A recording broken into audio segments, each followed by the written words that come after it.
Amira was the kind of woman every girl wanted to be. Beautiful, smart, and successful. Her fashion boutique in the heart of Kofiba City was always buzzing with customers. But more than her career, what she cherished the most was her marriage.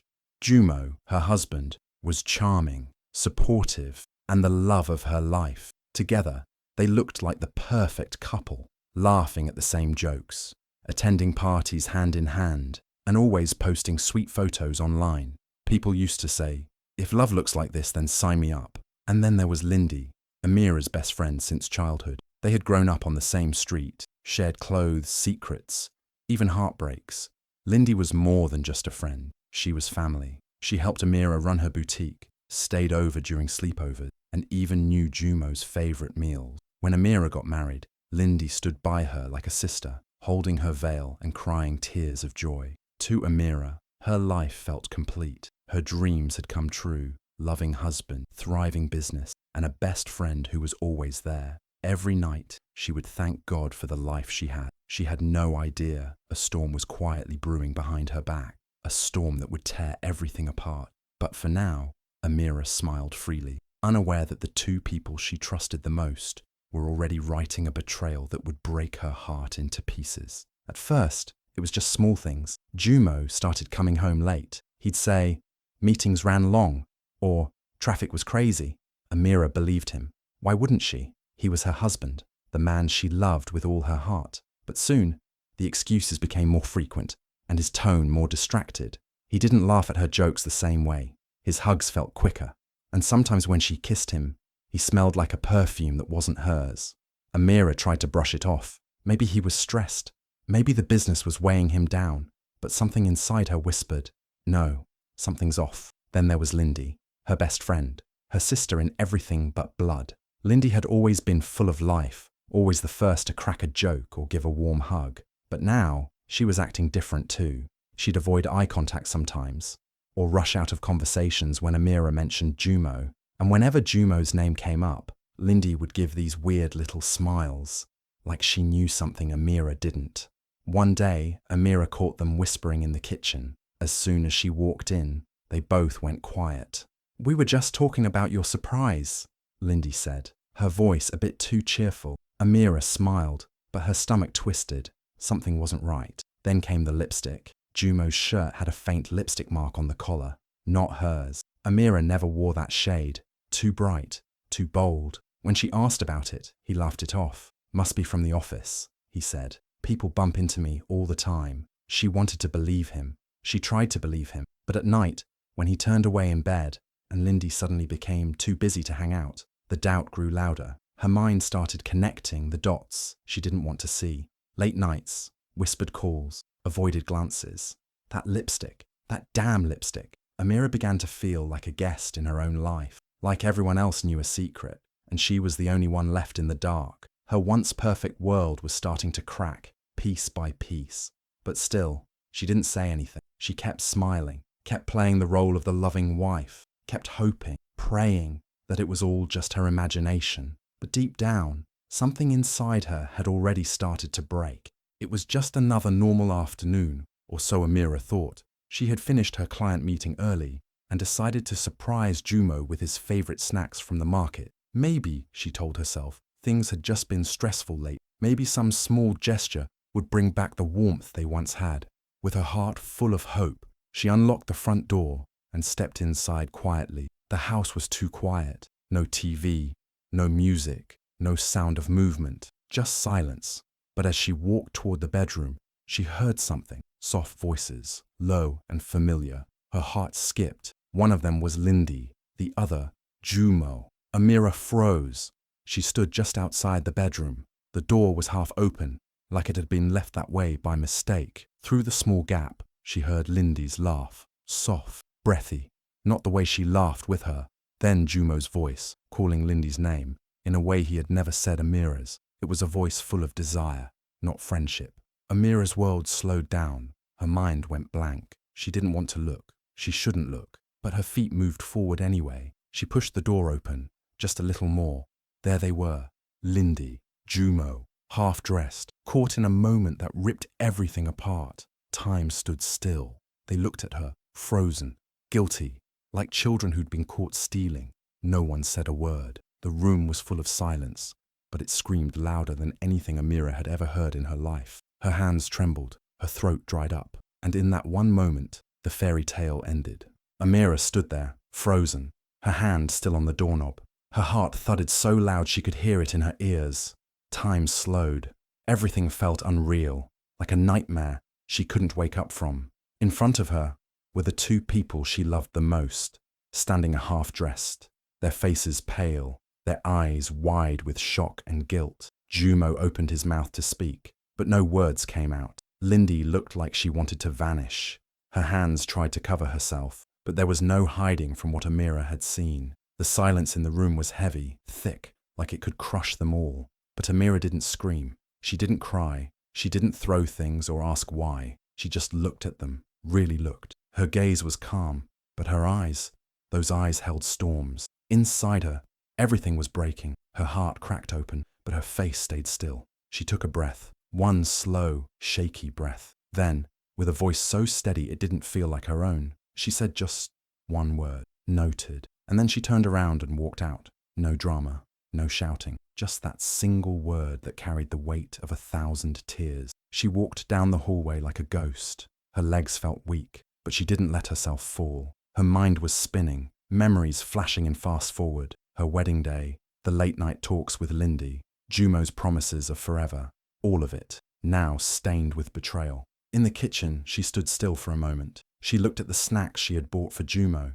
his favorite pastries from the market. She stared at them, then quietly placed the bag on the counter like none of this had happened. And then she left the house. Not a single tear came down her face yet, but inside, her soul was screaming. Her heart had shattered into pieces so sharp, they cut her with every breath. But even in that pain, something inside her had awakened, something cold, something strong. She didn't know what she was going to do next, but one thing was clear: she would never be the same again. After that day, something changed in Amira, but no one could see it. On the outside, she looked the same. She smiled, laughed softly, cooked dinner, even greeted Jumo with the same warm, "Hi baby," like nothing had happened. But inside, she was burning. The fire was quiet, but dangerous, and it was growing stronger every second. She didn't confront Jumo. She didn't block Lindi. She didn't tell anyone what she had seen. Instead, she chose silence, a sweet, sharp silence that could cut deeper than words. Her pain didn't come out as tears. It turned into focus, into strategy. She began to collect every late-night text, every credit card bill that didn't make sense, every sneaky phone call. They all became pieces of her puzzle.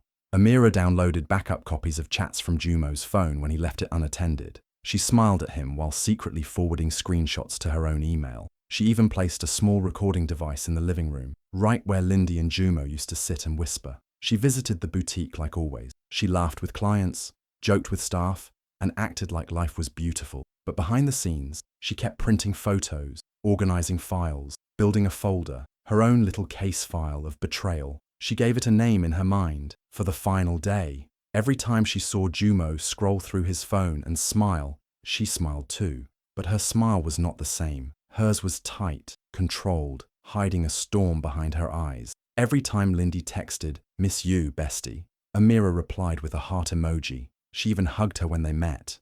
But in her mind, she imagined how it would feel to watch Lindi's face fall in public, with no lies left to tell. No one suspected anything. Not Jumo, not Lindi, not even their closest friends. Amira was too calm, too graceful. But that's the thing about silent storms. They come without warning, but when they hit, they destroy everything in their path. She wasn't just broken anymore. She was preparing. And when the time came, she promised herself the truth wouldn't just come out. It would explode. Jumo's birthday was a grand event, just like every year. He loved big parties, flashy lights, and being the center of attention. Amira made sure it was perfect. Caterers, decorations, even a live band. The guest list was long, full of friends, family, and business partners. Everyone praised her, saying, "Wow, Amira, you've outdone yourself again." She just smiled and nodded, her eyes calm, her heart steady.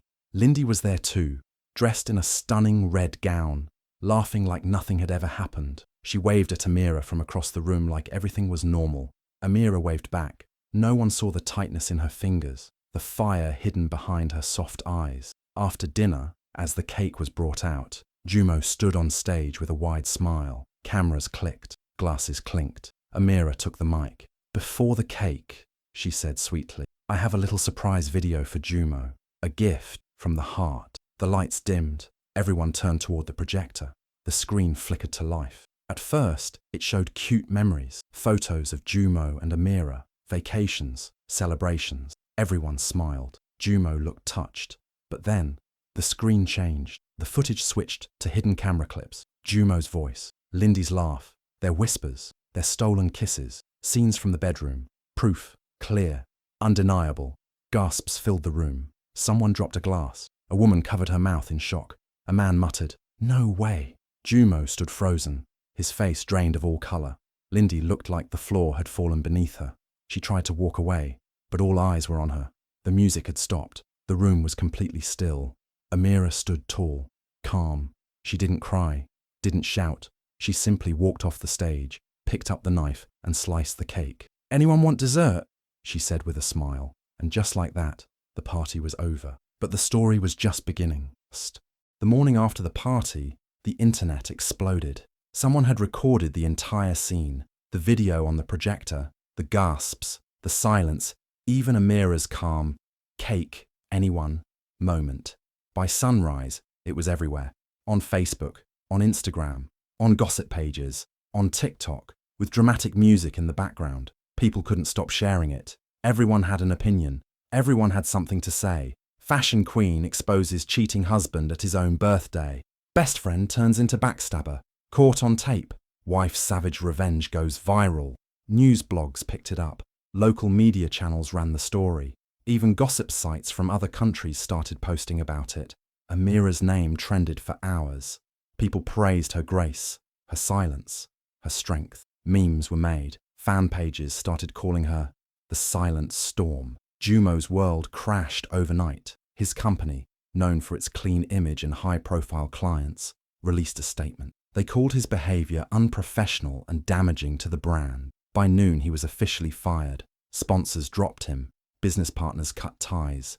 Emails stopped. Calls ended. His phone, once always buzzing, now stayed silent. Lindi faced a storm of her own. Her fiancé, who had seen the video shared by a co-worker, showed up at her apartment with her engagement ring in hand. He didn't yell. He didn't ask for explanations. He just placed the ring on the table, said, "Thank you for showing me who you are," and walked out. Friends stopped answering her calls. Clients cancelled appointments. Her name became a joke online. People who once admired her now sent her hate messages. Their perfect little secret had turned into public shame. Everything they had built, every lie, every stolen moment, burned like paper in a fire. All that remained was smoke, silence, and the sound of the world clapping for the woman they tried to betray. And Amira, she didn't say a word. She didn't need to. The truth had spoken loud enough. After everything, Amira quietly packed her bags and left Kofiba City. No big goodbye, no announcements. Just one early morning, before the sun rose, she stood outside her apartment one last time, took a deep breath, and walked away. She didn't look back, not even once.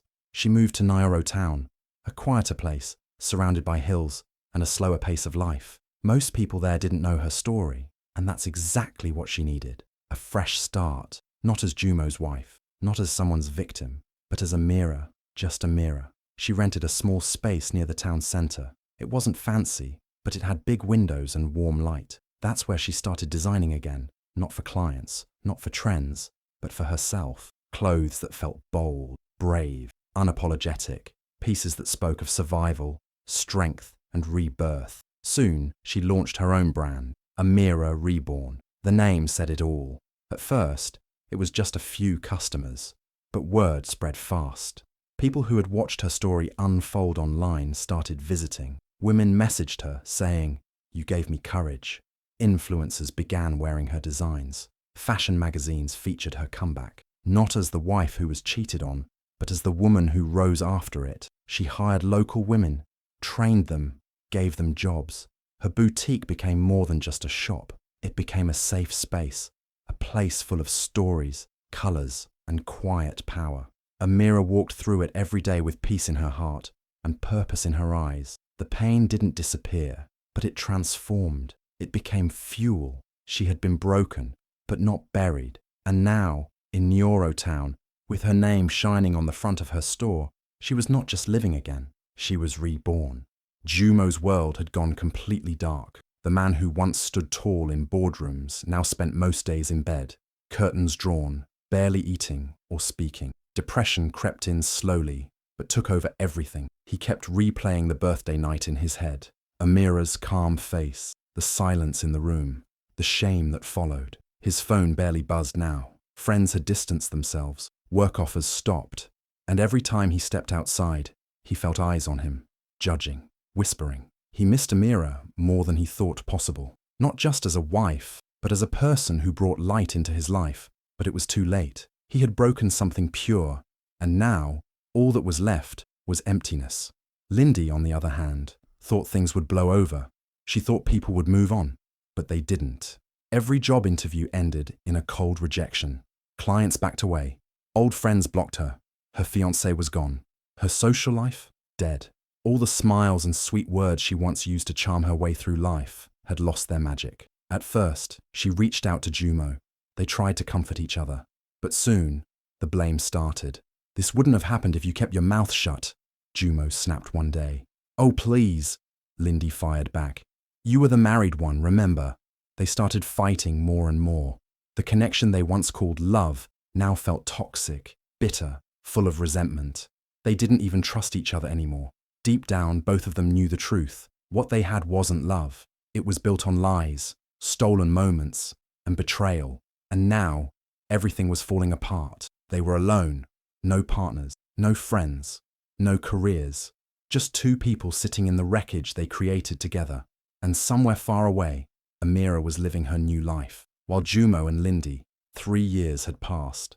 Amira's boutique, Amira Reborn, was now one of the most loved brands in Nyoro town. Her name had become a symbol of strength. People travelled from far just to meet her, take photos, and thank her for being their inspiration. She had built a beautiful life, calm, focused, and full of purpose. One rainy afternoon, she stepped out of her shop to water the small plants by the door. That's when she saw him, sitting quietly on the pavement just a few feet away. Wet clothes, unshaven face, sunken eyes. It took her a second to recognize him. Jumo. He stood up slowly, eyes filled with shame and pain. "Amira," he whispered. "Please, just a moment." She didn't move. She didn't smile. She didn't cry. He took a step forward, tears slipping down his face. "I've lost everything. I don't expect forgiveness. I needed to see you. I needed to say sorry." Amira looked straight into his eyes, calm, steady, strong. "You cheated," she said, her voice soft but firm. "And I changed." Jumo froze. Amira turned around without another word and walked back into her boutique, the door gently closing behind her. She didn't look back, not once, because she didn't need closure from him. She had already given it to herself.